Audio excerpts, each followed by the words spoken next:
Now, without a deal, the problem is that right away, Iran would be free to continue ramping up its nuclear program. And this year, within months, or as David Albright says, right away, would have of a breakout time measured in days. And that's a serious problem. And this is going to lead to, greater incentives for one or more governments, I'm thinking of Israel and the United States, to engage in preemptive strikes against Iran's nuclear facilities. Now, this would set back Iran's nuclear program, no question, but temporarily, maybe for 2 to 4 years. And there's no question that Iran would retaliate, and its proxies would retaliate against the United States forces, against U.S. interests, against U.S. partners in the region.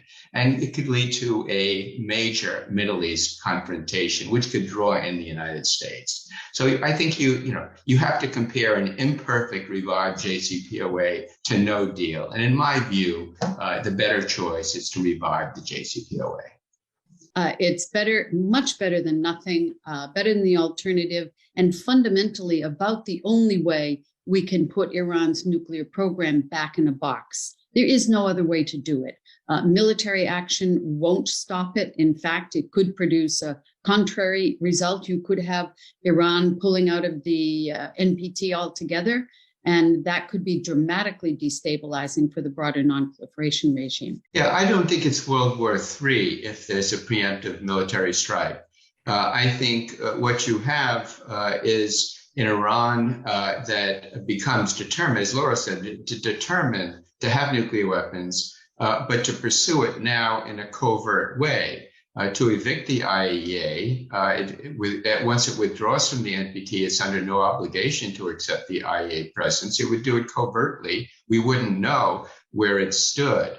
And sooner or later, it could succeed. Now, World War III, no. But there's no question that Iran would use its own forces and its proxy forces to retaliate. And there could be a very significant military confrontation, which could conceivably draw the United States back into a land war in the Middle East. And I think that's to be avoided if we possibly can. And I think Sorry about that. Elliot, does your dog share your views, or does he agree with Bob? She's very on the line. I think there is tremendous national support for their nuclear program, the civilian nuclear program. One of the Iranian negotiators once told me, we kind of tied our own hands because we made enrichment so important as a matter of national pride that it was difficult for them to back off from it. So I think if I were pressed for an answer, I would say it's closer to looking for a threshold. They still have that fatwa, at least in place.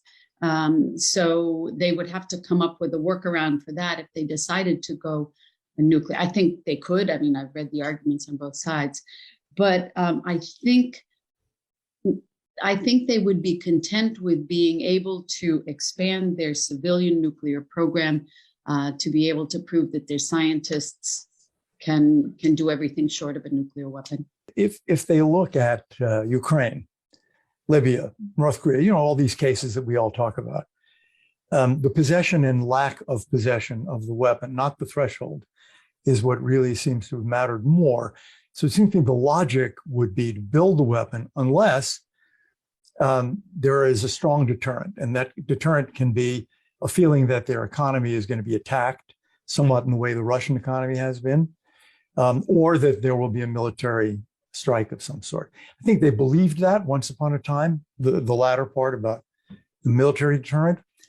I don't think they believe it now, and I think it would actually be helpful in this context if they came to believe it.